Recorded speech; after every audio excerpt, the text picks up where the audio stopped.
Gold Thread Dress, Chapter 7. Liliandra was just finishing breakfast when Oi came into the cafeteria the next morning. Pretending not to see her, Oi got her food and sat down at a table in the corner.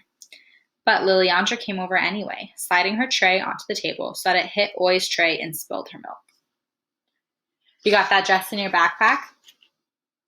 Oi slipped the paper off her straw. That dress is too special to bring. She poked the straw into the carton of juice. Too special? Liliandra pretended to be surprised. Nothing is too special for me. How about if I'm the only one who tries on the dress? No one else.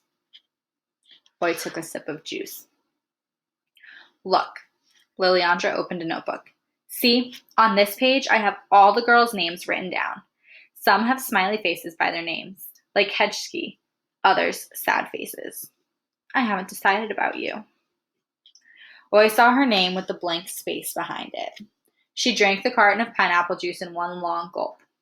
If she didn't keep her mouth closed, she might go ahead and tell Liliandra she'd bring the dress after all. Guess you don't want to be in the club. Guess you don't want to be in the club then. Liliandra got up with her tray. Then she turned back. She held a little package of saladitos. Oi loved the delicious dried fruits that melt in your mouth, salty and bitter and sweet at the same time.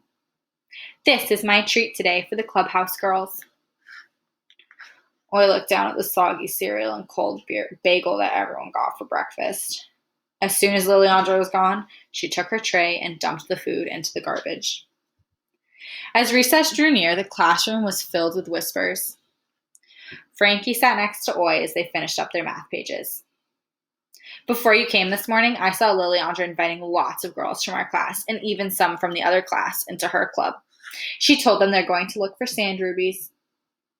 He wrote his name on the top of his paper, then looked up at Oi. I bet she didn't invite you. Not yet. Probably because you're Chinese. Oi pretended not to hear. She bent close to her page, holding her pencil tightly. What's that you're writing?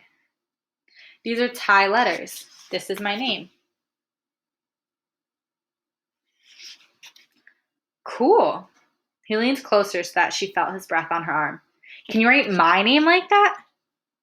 Oi took the sheet of paper that he pushed toward her. She spelled out Frankie with the mysterious-looking letters of the Thai alphabet. Fafan, Rua, Nornu, Gagi. So this one's Oi, and this one is Frankie. Wow, he said when Oi handed him the paper. This really looks Chinese. Oi let her hair fall over her face. She'd seen Chinese writing, and the characters looked nothing like Thai writing. But she wouldn't bother telling Frankie that. Frankie took the paper, folded it carefully, and tucked it into his pocket. At recess, all the girls gathered around Liliandra, even Marissa and Kelly Marie. Now Oi had nobody at all. She watched from the bench by the classroom door as Liliandra directed everyone to kneel down in the sand. They placed a little sand in their palms and sorted through the grains with their fingertips. Every now and then, a girl would shout, I got one! And Oi would imagine herself finding a tiny, translucent red gem. Thailand was famous for real rubies.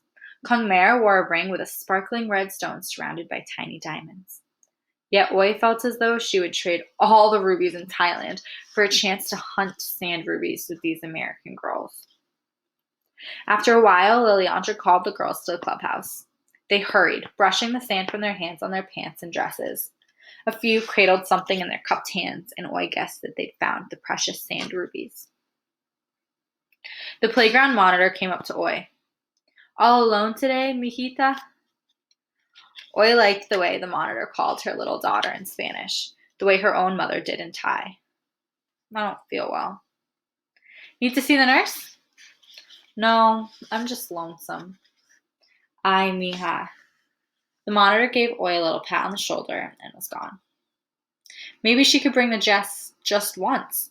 She could guard it carefully while Liliandra tried it on. At the end of the day, when Oi got her backpack out of her cubby, she found a trading card of a gold dolphin swimming swimming in rainbow-colored water. The sprays of water looked like diamonds. The card was pushed to the back of the cubby, put there on purpose.